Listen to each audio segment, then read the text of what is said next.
गोविंद गोविंद जय जय गोपाल जय जय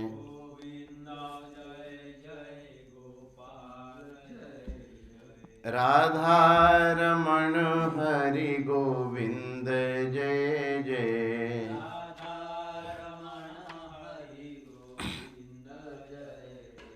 गोविंद जय जय गोपाल जय जय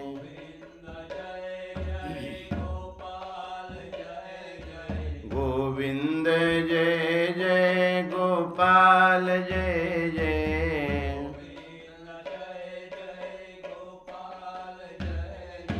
राधा रमण हरि गोविंद जय जय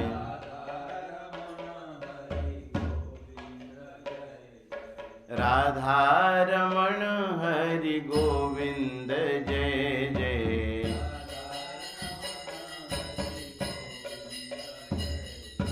गोविंद जय जय गोपाल जय जय गोविंद जय जय गोविंद जय जय गोपाल जय जय गोविंद राधा रमण हरि गोविंद जय जय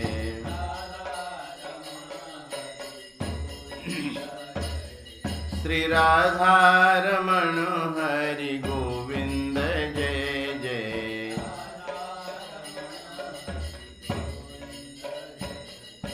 गोविंद जय जय गोपाल जय जय गोविंद जय जय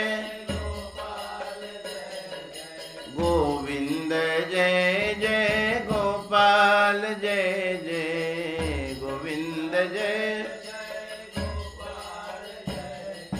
राधा रमण हरि गोविंद जय जय श्री राधा रमण हरि गोविंद जय जय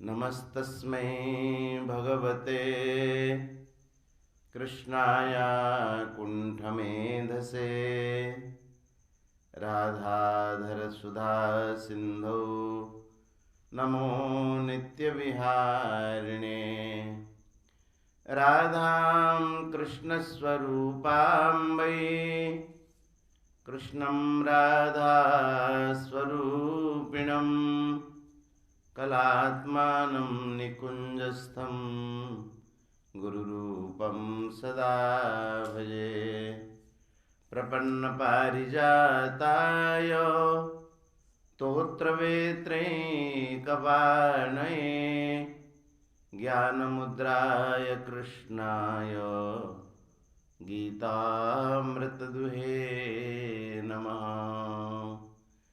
रामाय रामभद्राय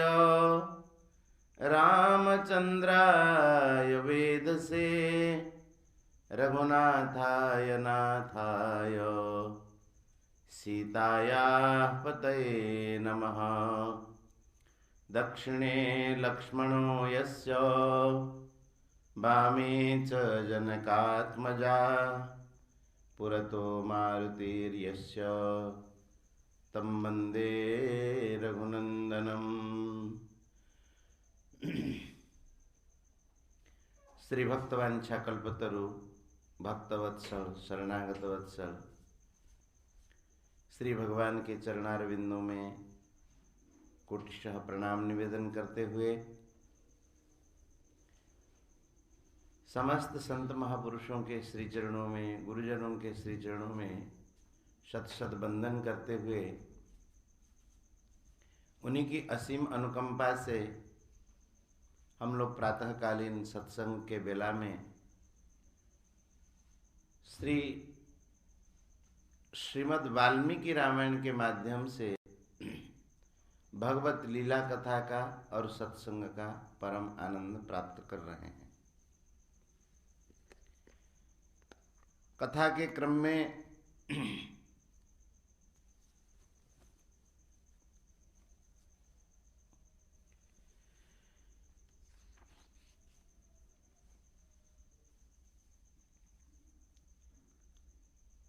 हम लोग यह चर्चा कर चुके हैं कि देवर्षि नारद जी महाराज सनक सनंदन सनातन सनत कुमार, माइक थोड़ा ठीक करो, आवाज को थोड़ा ठीक करो,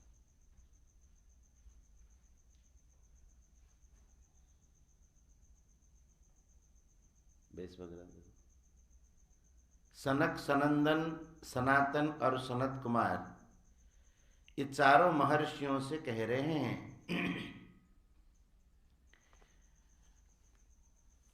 महिमानम तो यन्नामः पारम गंतुम न शक्यते। ज्यादा हो रहा। महिमानम तो यन्नामः पारम गंतुम न शक्यते मनुभिश्च मुनीन्द्रैश्च कथम तम क्षुल्लको भजे। भगवान नाम की इतनी महिमा है, महाराज मनु और बड़े बड़े मुनीश्वर भी उसके पार को प्राप्त नहीं हो सकते हैं, तो हमारे जैसे सामान्य मनुष्य की तो बात ही क्या है। जिनके नाम स्मरण मात्र से बड़े बड़े पापी भी परम पवित्रता को प्राप्त हो जाते हैं, ऐसे भगवान का स्तवन हमारे जैसे सामान्य व्यक्ति तो क्या ही कर सकते हैं। सौनकादि ऋषियों से सूत जी महाराज कह रहे हैं कि हे द्विजाहा, हे ब्राह्मणों, जो रामायण परा, जो भगवान की कथा रामायण उसके परायण हो जाता है, इस कलयुग में निश्चित रूप से समझो कि वह कृतकृत्य हो जाता है, उसके लिए और कुछ पाने करने लायक रहता नहीं। और ये कार्तिक मास में, माघ मास में और चैत्र मास के शुक्ल पक्ष में जो हम लोग नवरात्रि में पाठ करते हैं, चैत्र नवरात्रि में, उससे जो इन अवसरों पर जो भगवान की कथा सुनते हैं वे परम पवित्रता को प्राप्त हो जाते हैं। एक सुदास नाम का एक राक्षस था। वस्तुतः वो राक्षस नहीं थे, वो ब्राह्मण ही थे, लेकिन गौतम एक ऋषि थे और उनके श्राप के प्रभाव से वे राक्षस योनि में जन्म हो चुके थे, राक्षसत्व को प्राप्त हो गए थे और रामायण के श्रवण से उस राक्षस योनि से उनकी मुक्ति हुई। अब सनत कुमार चारों भाई देवर्षि नारद जी से कहते हैं कि भगवान, यह आप बताएं कृपा करके, ये सर्वधर्म फलप्रदम, संपूर्ण धर्मों के फलों को देने वाली जो कथा है भगवान की, यह कथा किसने पहले वर्णन किया? रामायणम केन प्रोक्तम सर्वधर्म फलप्रदम प्राप्तः कथम गौतमेन सौदासः मुनिसत्तमः। हे मुनीश्वरों, आप कृपा करके यह बताएं कि जो सौदास ब्राह्मण थे, गौतम जी से उन्होंने कैसे प्राप्त किया इस रामायण को, और इस रामायण के प्रभाव से कैसे वे राक्षस योनि से मुक्त हो गए, शाप मुक्त हो गए। इन सब बातों को आप ही कहने में समर्थ हैं, इसलिए संपूर्ण पापों को नष्ट करने वाली यह जो कथा है आप विस्तार से वर्णन करें। देवर्षि नारद जी ने कहा कि हे ब्रह्मन, ये रामायण कथा का जो प्राकट्य है महर्षि वाल्मीकि जी के मुख से सर्वप्रथम हुआ है।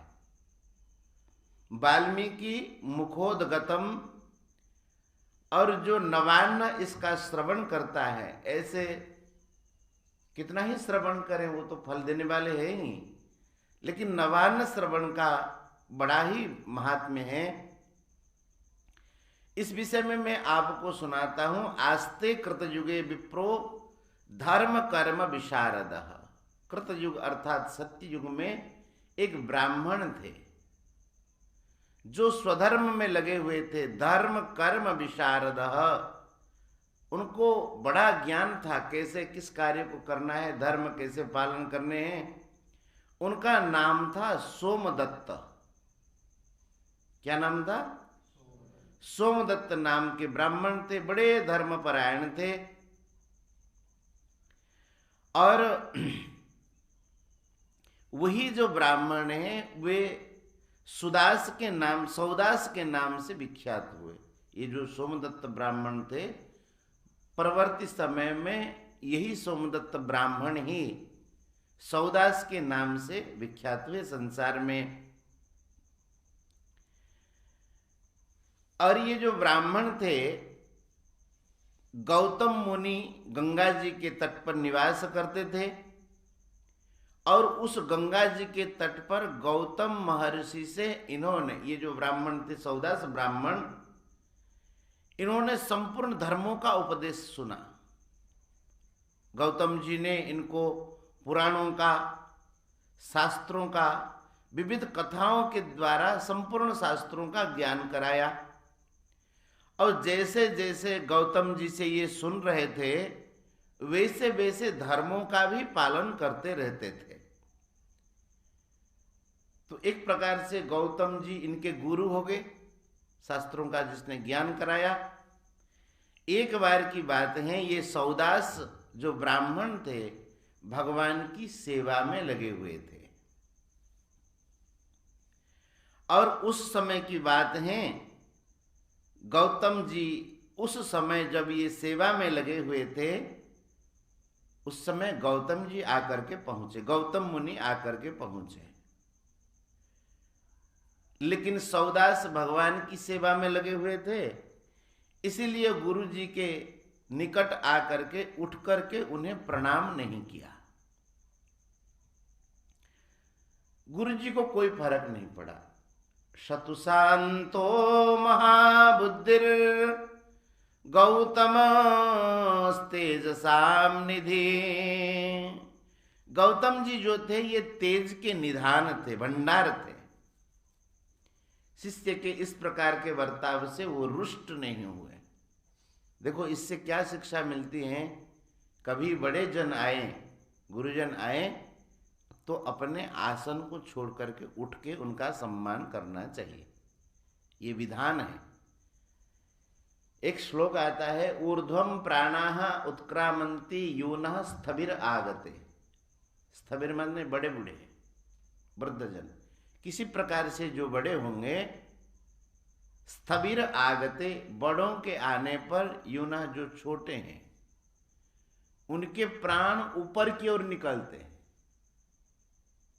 यूना प्राणा उत्क्रामंती, ऊर्ध्वम प्राणा उत्क्रामंती यूना स्थविर आगते। इसलिए जो प्राण अब उनके निकल रहे हैं, तो प्रत्युत्थानाभिवादाभ्याम तान प्राणान प्रतिपद्यता, उठ करके उनका सम्मान करके उन प्राणों को फिर अपने स्थानों में ही ले जाए। नहीं तो बड़ों के आने पर जो सम्मान नहीं करते उठ करके, वे अल्पायु हो जाते हैं, क्योंकि उनके प्राण नष्ट हो जाते हैं। सौदास के व्यवहार से गौतम महर्षि को कोई फर्क नहीं पड़ा।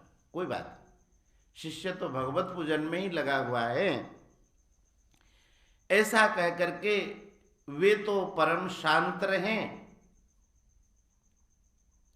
और यह समझने लगे कि कोई बात नहीं, मेरा जो शिष्य है सौदास, ये शास्त्रों के कर्मों का अनुष्ठान करता है, इसलिए बहुत उत्तम है। लेकिन सौदास जी उस समय महादेव की आराधना कर ही रहे थे। जिनकी आराधना कर रहे थे, महादेव जी बहुत अप्रसन्न हुए उन पर। यस्त्वर्चितो महादेवः शिवः सर्वजगद्गुरुः गुरुवज्ञाकृतं पापं राक्षसत्वे नियुक्तवान्।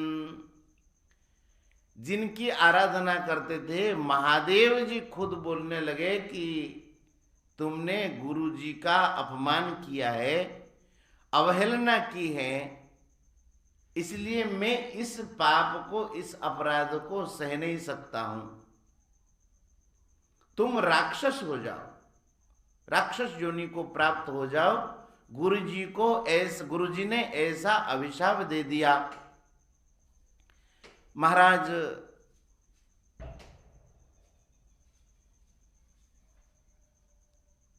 तब ये जो सौदास ब्राह्मण थे, माइक को ठीक कर रहे हैं सर, क्या सुना देता।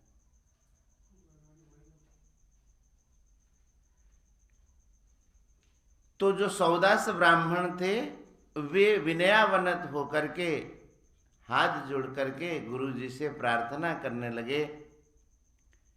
और ब्राह्मण बोले कि हे भगवान, आप तो संपूर्ण धर्मों के ज्ञाता है, मैंने जो अपराध किया उन अपराधों को आप क्षमा कर दीजिए। गौतम जी बोले कि वत्स कोई बात नहीं, कार्तिक मास के शुक्ल पक्ष में ऊर्जे मासे शीते पक्षे रामायण कथामृतम, जो पाप आपके द्वारा हुआ है उसका समन कैसे होगा कि कार्तिक महीने के शुक्ल पक्ष में आप भक्ति भाव से रामायण कथा का श्रवण करें। तो कहते ऐसा करने से न आत्यंतिकम भवेदेतत् शब्द द्वादशाब्दम भविष्यति। ये जो ठीक नहीं बोल रहा है, आपको यह जो श्राप है अधिक दिन तक नहीं रहेगा। ये जो श्राप आपको लगा है ये 12 वर्ष में ही ये श्राप का शमन हो जाएगा। तो ब्राह्मण ने पूछा कि हे भगवान, केन रामायणं प्रोक्तं चरितानि तु कस्य वै एतत् सर्वं महाप्राज्ञ संक्षेपाद वक्तुमर्हसि। बोले कि भगवान, यह रामायण कथा किसने कही थी और किनके चरित्रों का वर्णन किया गया है इस कथा में, आप कृपा करके मुझे संक्षेप से बताने की कृपा करें। ऐसा कहने पर सौदास ने गुरु जी के चरणों में प्रणाम किया और गौतम महर्षि बहुत प्रसन्न होकर के उनको कह रहे हैं कि बोले वत्स शृणु रामायणं विप्र वाल्मीकि मुनिना कृतं येन रामावतारेण राक्षसा रावणादयः हतास्तु देवकार्यं हि चरितं तस्य तत्शृणु। भगवान अवतार लेकर के, रामावतार लेकर के रावणादि राक्षसों का भगवान संहार करते हैं और देवताओं का कार्य साधन करते हैं। ऐसे जो भगवान परम पुरुषोत्तम परमात्मा है, उनकी कथा वाल्मीकि महर्षि ने इस ग्रंथ में, इस काव्य में कहने का प्रयास किया है। और इसका तुम श्रवण करो। कार्तिक महीने के शुक्ल पक्ष में प्रतिपदा से आरंभ करके जो नवमी तक रामायण की कथा को सुननी चाहिए, और जो सुनता है उनके सारे के सारे पाप नष्ट हो जाते। विराजा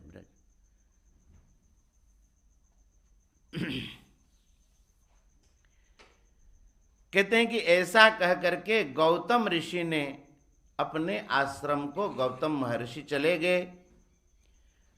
उधर जो सौदास राक्षस थे जिनको श्राप मिल गया था, सौदास ब्राह्मण थे जिन्हें श्राप मिल गया था, वे भी राक्षसत्व को प्राप्त हो गए।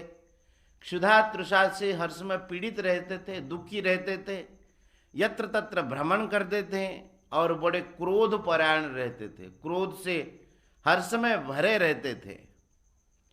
और उनका शरीर ऐसा हो गया कि जैसे मावस की रात्रि हो, कृष्ण पक्ष की रात्रि के समान शरीर काला पड़ गया और भयानक राक्षस होकर के वो निर्जन वन में यत्र तत्र घूमने लगे।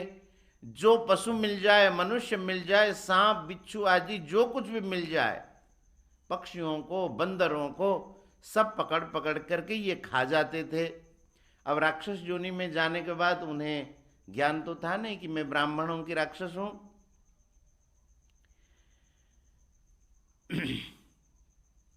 इस प्रकार से वो भयंकर दिखाई देने लगे। जिनको खाते थे उनकी मुंड की माला गले में पहन लेते थे। और इस प्रकार से 6 महीनों तक ऋतुत्रये स पृथ्वीम शतयोजन विस्तराम, 6 महीने तक इस पृथ्वी में जो समस्त प्राणियों को दुखी करते हुए, अब उसके बाद किसी वन में वो राक्षस जो है, जो ब्राह्मण थे, राक्षस वो बन गया था, वो किसी वन में चले गए। वहाँ भी रह करके मनुष्य मिले, कोई भी मिले, उनका ये भोजन कर लेता था। जगाम नर्मदा तीरे सर्वलोक भयंकर, वह जो राक्षस नरमांस का भोजन करता हुआ एक बार नर्मदा नदी के तट पर जाकर के पहुंचा। ये राक्षस कौन थे? जो सौदास ब्राह्मण थे, राक्षस योनि को प्राप्त हो गए थे। नर्मदा के तट पर जाकर के पहुंचे।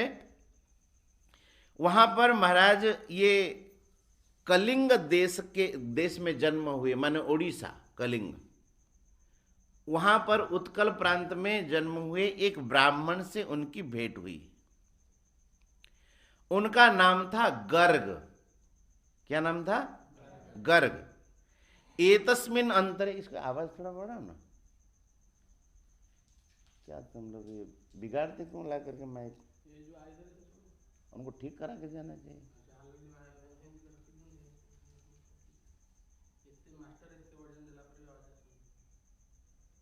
और किसी को बुला करके ठीक करा दो ना, ऐसे हाथ में हाथ धरे रखने से होगा थोड़ा।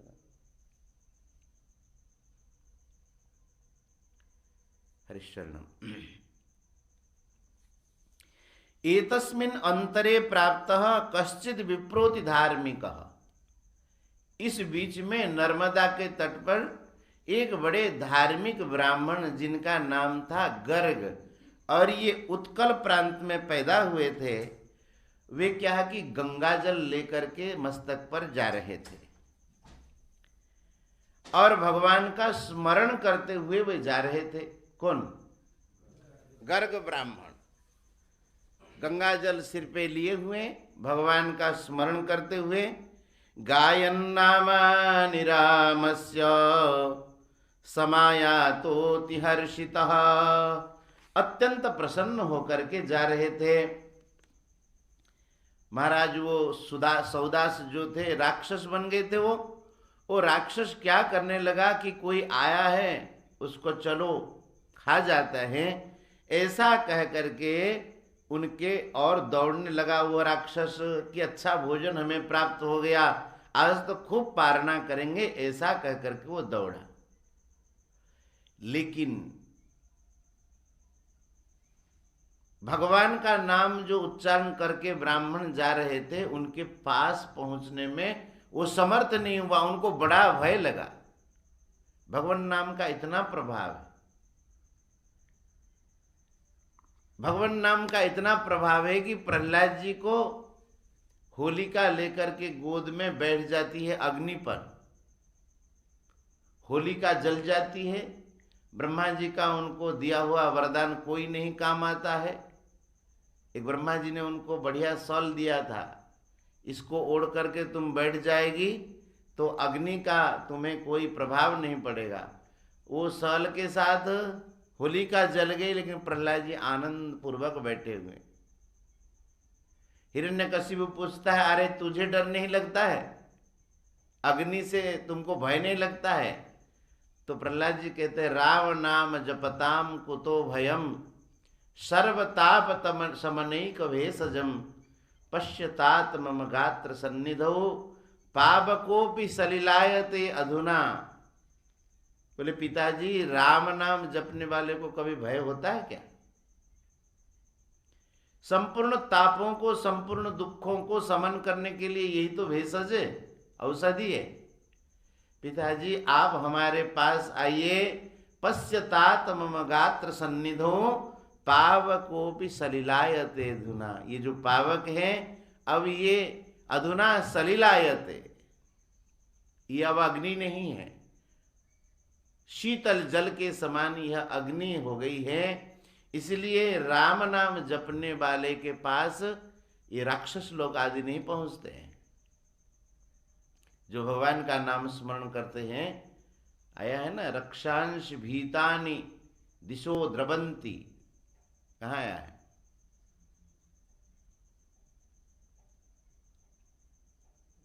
ग्यारहवें अध्याय में आया ना, स्थाने ऋषिकेश तव प्रकीर्त्या जगत प्रहृष्यत्यनिरज्यते च रक्षांश भीतानि दिशो द्रवंती सर्वे नमस्यन्ति च सिद्ध संगा।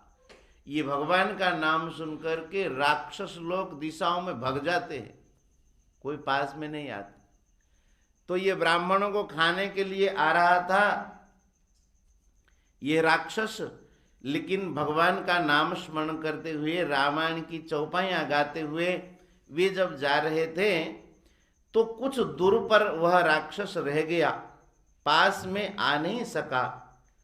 और वे जो ब्रह्मर्षि थे, ब्राह्मण देव थे, उन्हें मारने में राक्षस समर्थ हुआ नहीं, साहसी नहीं हुआ उसको।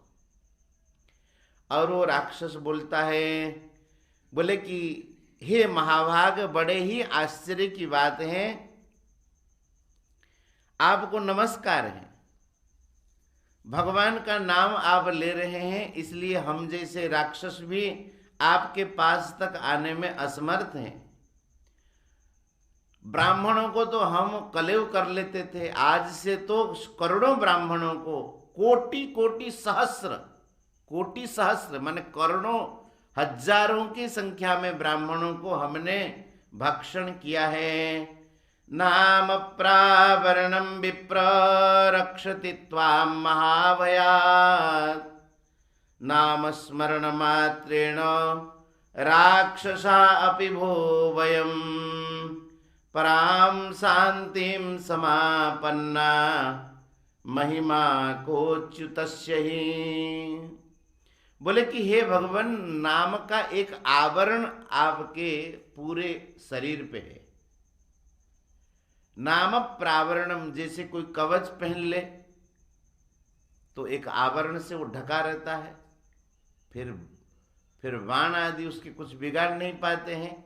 उसी प्रकार से नाम रूपी कवच को आप धारण किए हुए हैं, और ये नाम ही राक्षसों के महान भय से आपको रक्षा करने वाला होता है। महाराज, नाम आप स्मरण कर रहे हैं, लेकिन हमें बड़ी शांति मिल रही है। इसलिए जो भगवान नाम स्मरण करते हैं संसार को बहुत सुख शांति देते हैं। जिस गांव में भगवान नाम संकीर्तन होता है वो गांव सुखी रहता है। प्रहलाद जी के प्रसंग में नहीं कहते हैं, प्रहलाद जी भगवान का नाम स्मरण करते हैं, भगवत पूजन आदि करते हैं, तो दुस्संग दीनान्य मनः समम व्यधात। नारद जी के उपदेश से प्रहलाद जी महाराज भगवान की भक्ति में लगे हुए हैं। जो दुस्संग में पड़े हुए हैं, कुसंग में पड़े हुए हैं, ऐसे लोगों के मन को भी शांति मिलती है। तो सौदास राक्षस कह रहा है कि महाराज, आपके नाम का स्मरण करने मात्र से हमें बड़ी शांति मिल रही है, हमें बहुत ही अच्छा लग रहा है। परम शांतिम समापन्ना महिमा को अच्युतस्य ही क्यों न हो। ये भगवान अच्युत की कैसी महिमा है। बोले कि भगवान आप संपूर्ण राग द्वेष से रहित थे, आपके मन में किसी प्रकार का किसी के प्रति राग द्वेष नहीं है। इसलिए आप कृपा करके मुझ जैसे अधम को, महापातकी को आप किसी प्रकार से बचा लीजिए और आप हमें इस श्राप से मुक्त कर दीजिए। गुरु का हमने अपमान किया, अवहेलना हमने गुरु की, लेकिन गुरु जी ने तो हमारे ऊपर अनुग्रह ही किया। हमने गुरु की अवहेलना की, लेकिन उन्होंने अनुग्रह किया। और गुरु जी ने कहा कि वत्स, यह कार्तिक मास के शुक्ल पक्ष में तुम जब भगवान की कथा सुनोगे तो तुम्हारा जो ये भगवान शंकर के द्वारा जो दिया गया अभिशाप वह दूर हो जाएगा।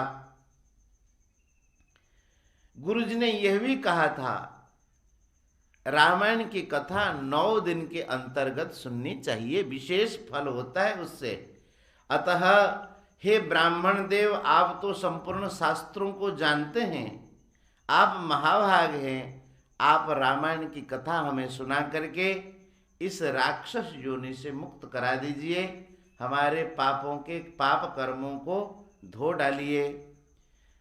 देवर्षि नारद जी महाराज सनकादिकों से कह रहे हैं। यह सुनकर के गर्ग ऋषि, गर्ग ब्रह्मर्षि गर्ग बड़े प्रसन्न हुए। बोले कि अच्छा, हम जिनका नाम लेते हैं, जिनकी कथा गाते हैं, उनका इतना प्रभाव है। क्योंकि गर्ग जो ब्रह्मर्षि थे, उनके जीवन का अवलंबन आश्रय केवल भगवान ही थे, और वो ब्राह्मण देवता राक्षस के ऊपर द्रवित हो गए।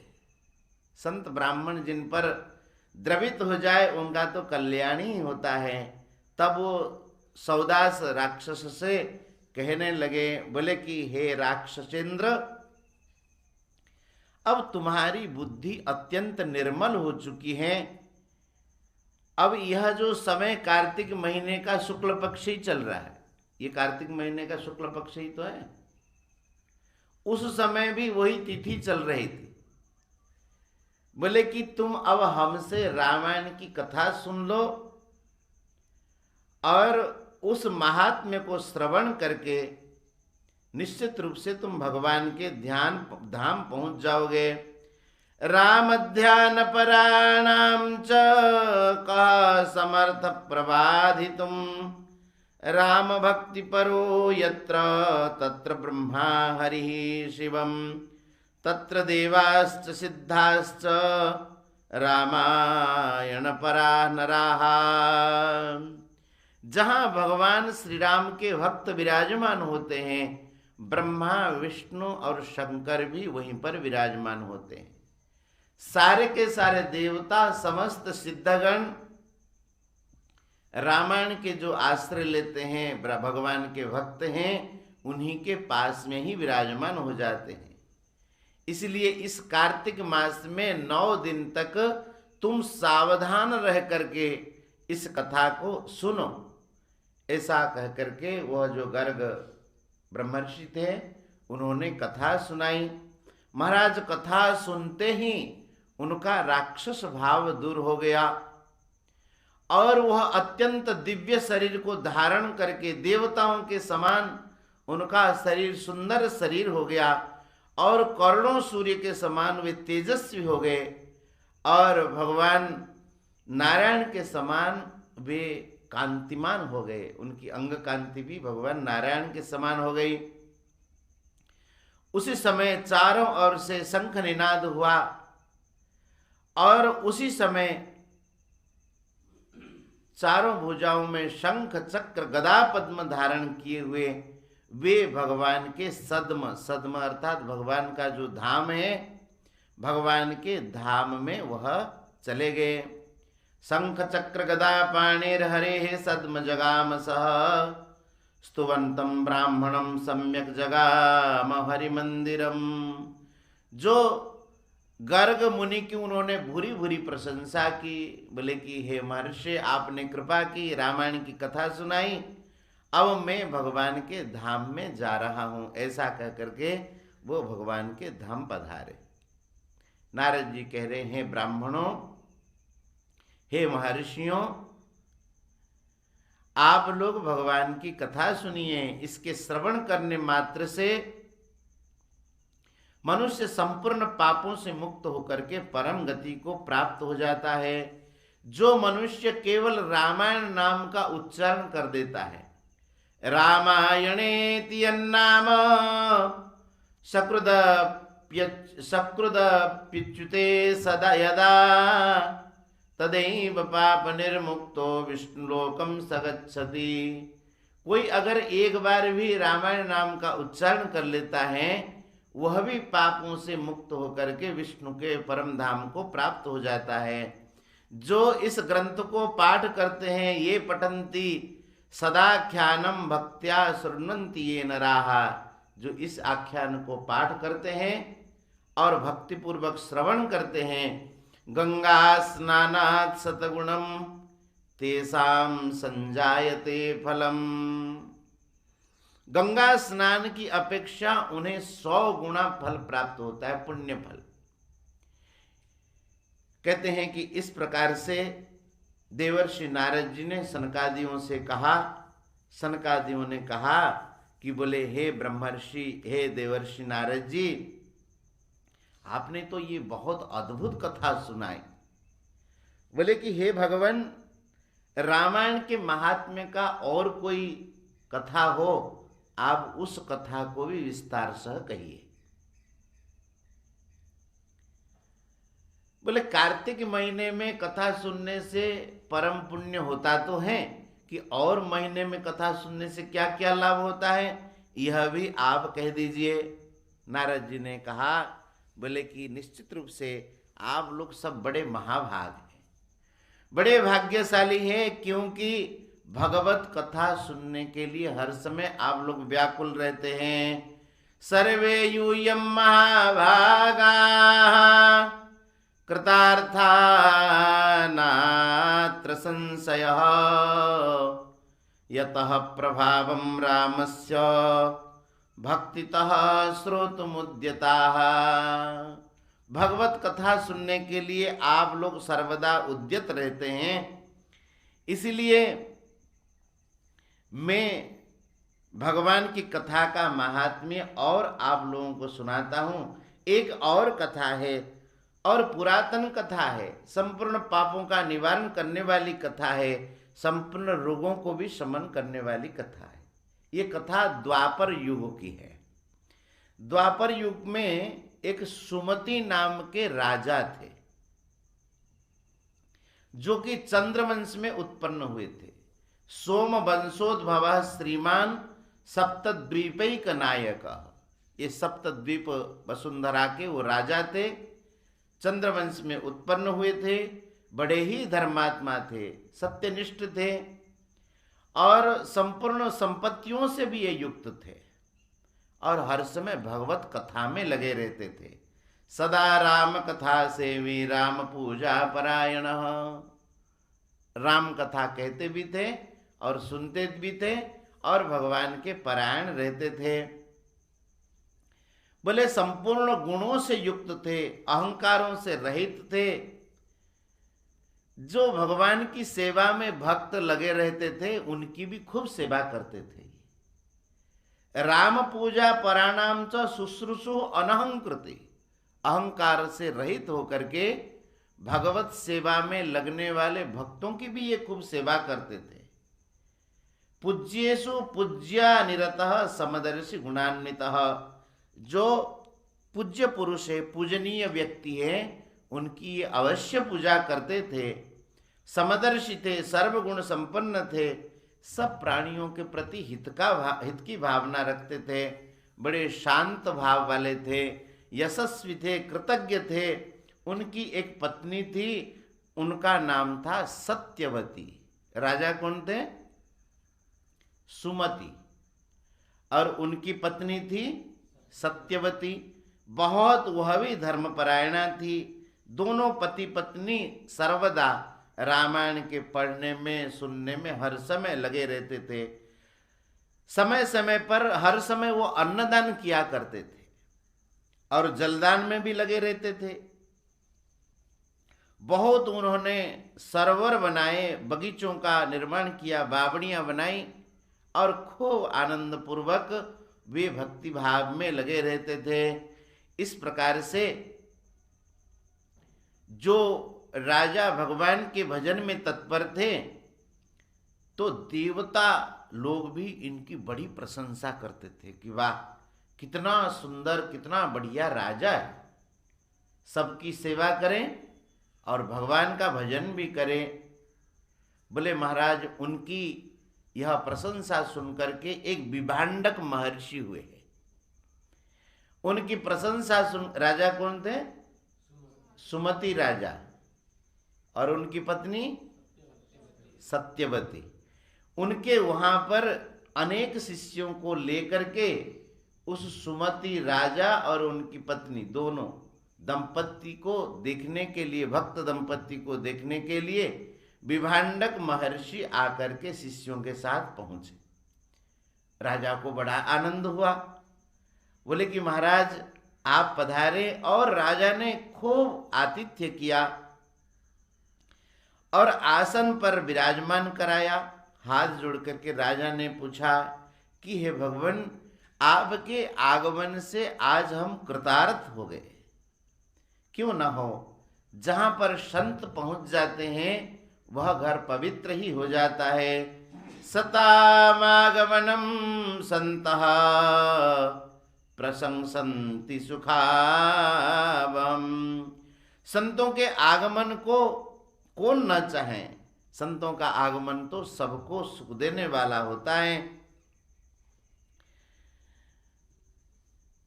जहां जिनके प्रति महापुरुष प्रेम भाव रखते हैं उनके वहां सारी संपत्तियां पहुंच जाती है।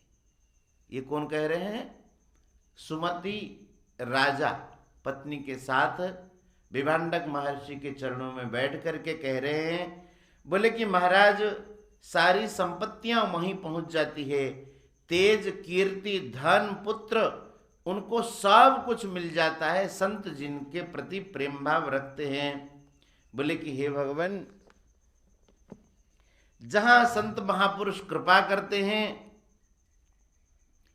उन लोगों में भगवत भक्ति करने की शुभ बुद्धि प्रकट हो जाती है, और जो संतों के चरणोदक को अपने मस्तक पर धारण करते हैं तो समझो कि वह व्यक्ति संपूर्ण तीर्थों में जाकर के स्नान कर लिया, उसको वही फल मिलता है। सब तीर्थों में स्नान करने का फल उसको मिल जाता है।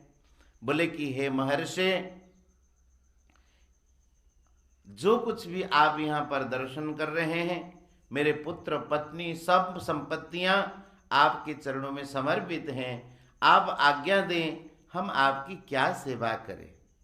विभांडक महर्षि बहुत प्रसन्न हुए और अपने हाथ से राजा का उन्होंने स्पर्श किया। बोले कि राजन, तुम्हारी बुद्धि बहुत उत्तम है। आपका यह जो विनय भाव है यही तो सबसे परम धन है, यही तो सबसे श्रेष्ठ चीज है। राजन यदुक्तम भवता तत्सर्वम तत्कुलोचितम। यह सब आपके कुल के अनुरूप है। एक सुक्ति है, रामायण में बहुत सुक्तियों की पंक्तियां मिलेगी। कहते विनयावनता सर्वे परम श्रेयो भजंती। एक सुक्ति है, जो विनयावनत हैं, हर समय विनम्र भाव रखते हैं, हर समय विनय से जो झुक जाते हैं, ऐसे लोग जो है परम कल्याण के भागी हो जाते हैं, उनका परम कल्याण हो जाता है। हर समय जो अखड़ भाव रखता है, कहीं पर झुकता नहीं, संतों के सामने भी झुकता नहीं है, कहते हैं उनको परम गति की प्राप्त नहीं होती है। विनयावनता सर्वे परम श्रेयो भजंती ही। परम कल्याण को प्राप्त कर लेते हैं। हे राजन, मैं तुम पर बहुत प्रसन्न हूं, क्योंकि आप सत मार्ग में ही चल रहे हैं, आपका कल्याण हो। मैं आपसे कुछ पूछना चाहता। यद्यपि भगवान को प्रसन्न करने वाले अनेक पुराण हैं जिसका तुम पाठ कर ही सकते, विद्वान पुरुष हो तो पाठ तो हर पुराण का तुम कर सकते हो। तो कहते ये जो माघ के महीने में सब प्रकार से प्रयत्नशील होकर के ये तुम रामायण के पारायण में क्यों लगे हुए हो, और तुम्हारी जो सती साध्वी पत्नी है ये भी राम जी की आराधना में लगी रहती हैं, इसका क्या कारण है? आप अगर चाहते हैं तो आप हमें बताइए। ये कौन पूछ रहे हैं? विभांडक महर्षि पूछ रहे हैं भक्त दंपति से, राजा सुमति और उनकी पत्नी सत्यवती से ये पूछ रहे कि अन्य पुराणों का भी तो पारायण कर सकते हो तुम, ये माघ के महीने रामायण के पारायण का क्या प्रयोजन है, इस विषय को आप बताएं। तो राजा कह रहा है, बोले कि महाराज इसमें एक बहुत विशेष बात मैं बताता हूं जो आश्चर्यजनक बात है, जगत आश्चर्यचकित हो जाए रामायण की महिमा।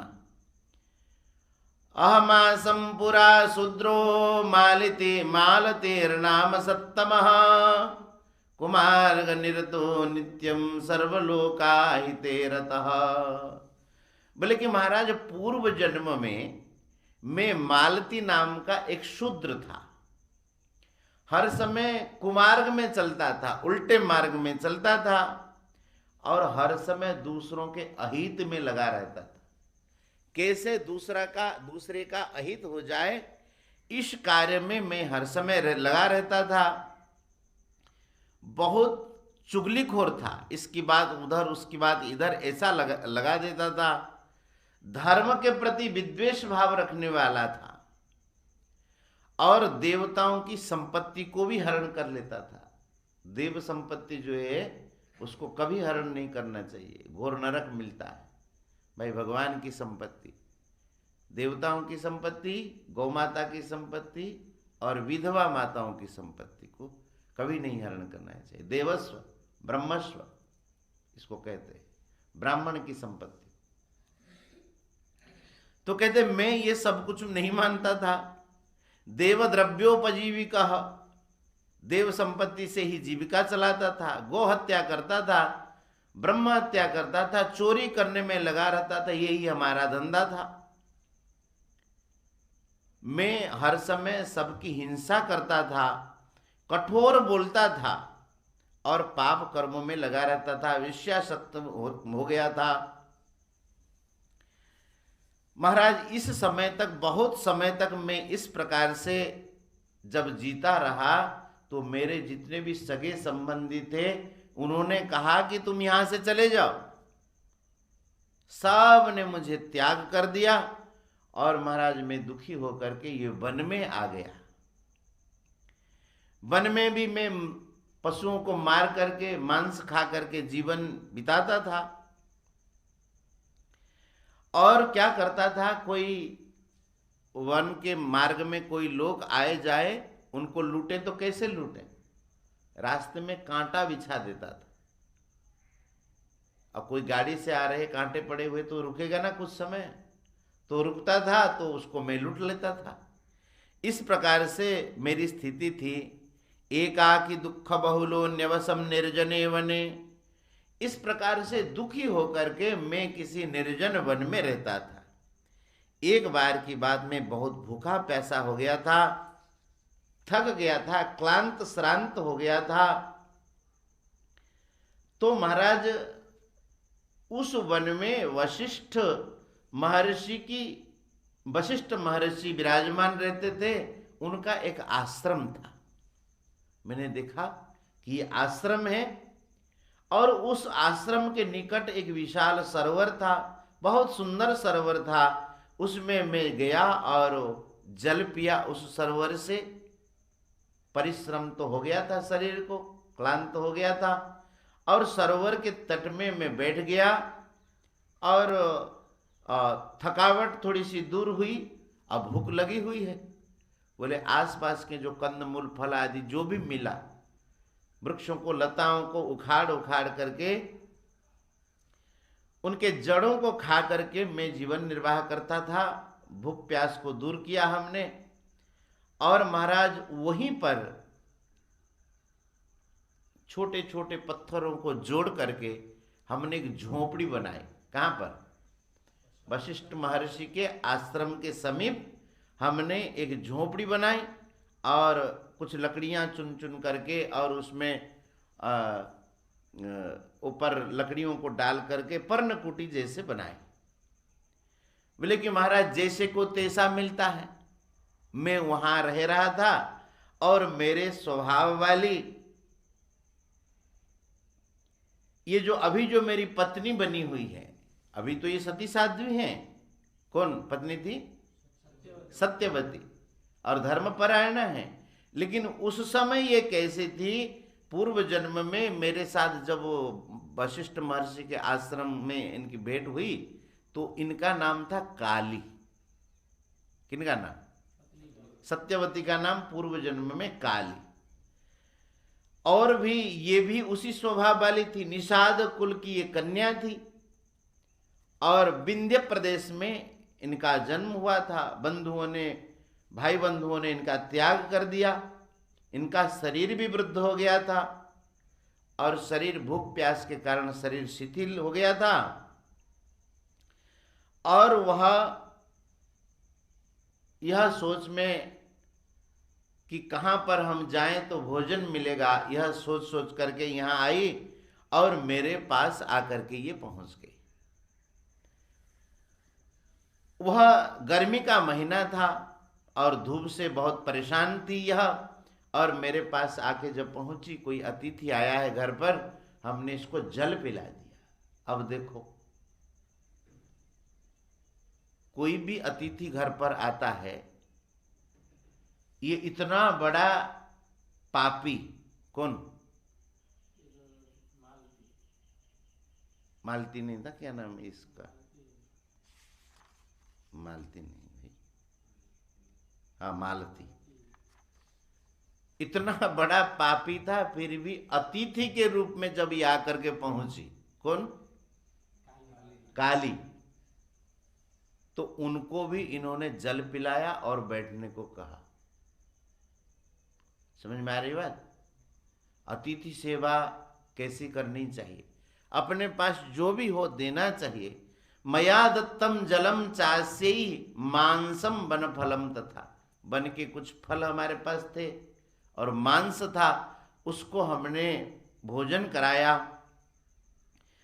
और काली जब विश्राम करके उठी तो मैंने उनको पूछा कि कैसे तुम यहाँ पर आकर के पहुंची और पूरे जीवन का जो भी उनका जीवन में जो घटना घट गई थी, सब कुछ उन्होंने बताया। तो वह इनके पिता का जो नाम था वो दाम्भिक था। दाम्भिक से सुता विद्वन न्यवसत विंध्य पर्वत। विंध्य पर्वत पर वो निवास करती थी। दाम्भिक की पुत्री थी यह। और उनका भी वही काम था, दूसरों का धन चुराना, दूसरों का चुगली करना। तो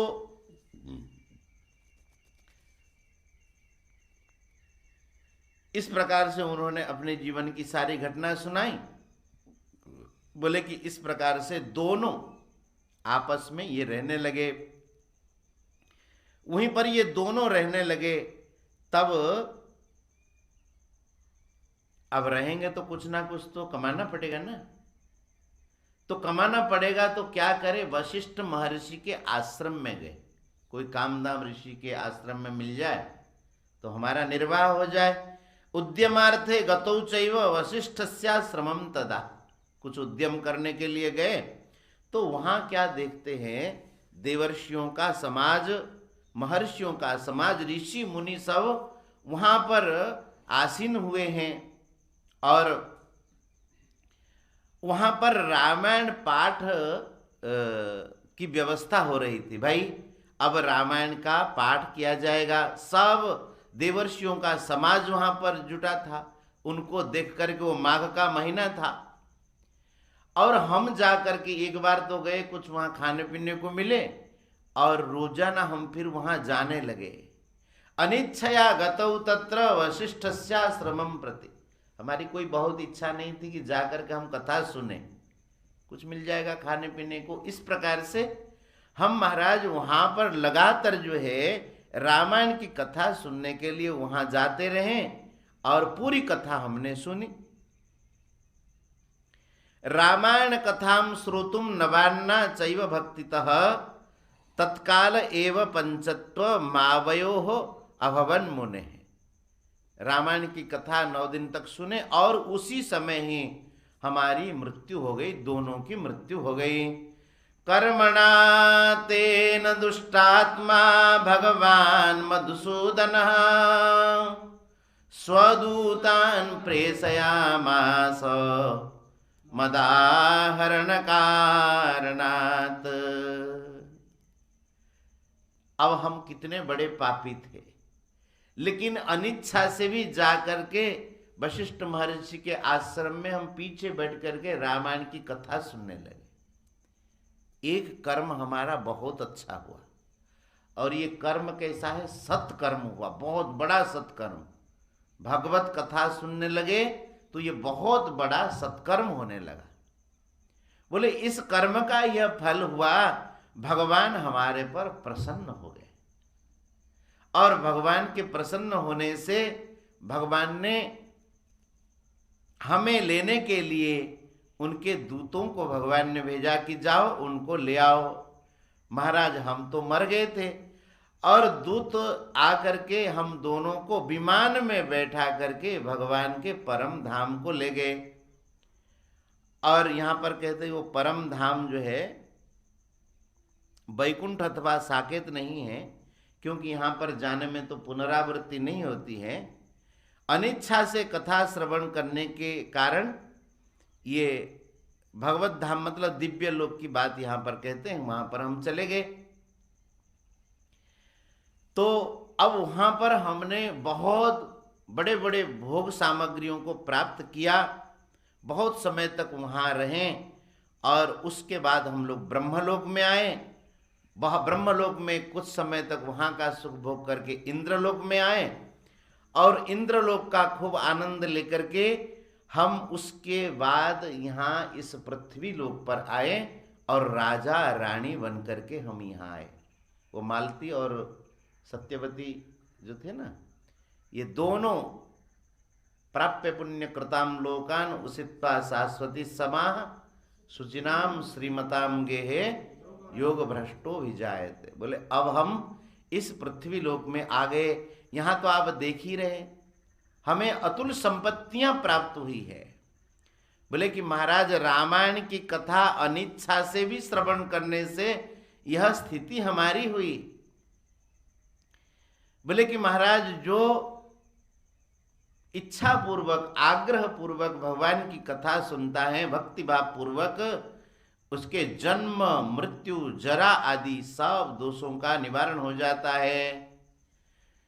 अवश्य होकर के जो सुन लेता है भगवान की कथा को, वो भगवान की कृपा से रामायण के प्रसाद से महान फल को प्राप्त हो जाता है। नारद जी ने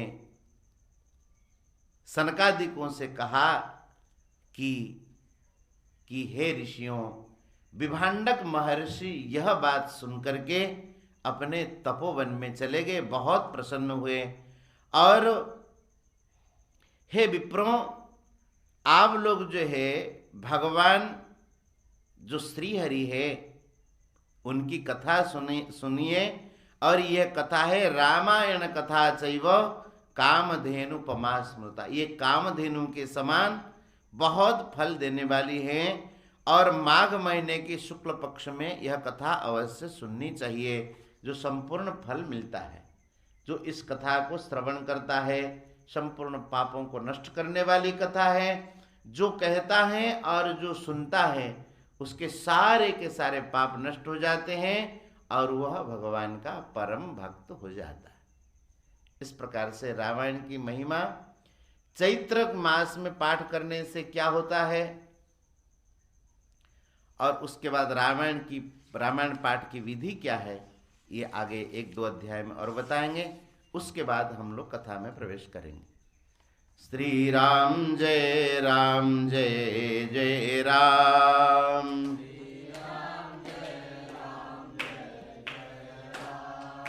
श्री राम जय राम जय जय राम।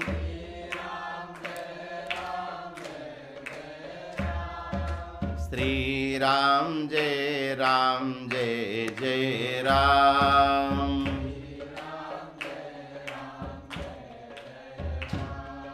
श्री राम जय राम जय जय राम। श्री वृंदावन विहारी लाल की, श्री राधा रानी की, सियावर रामचंद्र भगवान की, सपरिवार श्री जगन्नाथ महाप्रभु की, श्री यमुने रस महारानी की, श्री वृंदावन धाम की, सब संत भक्तन की, श्री गीता गंगा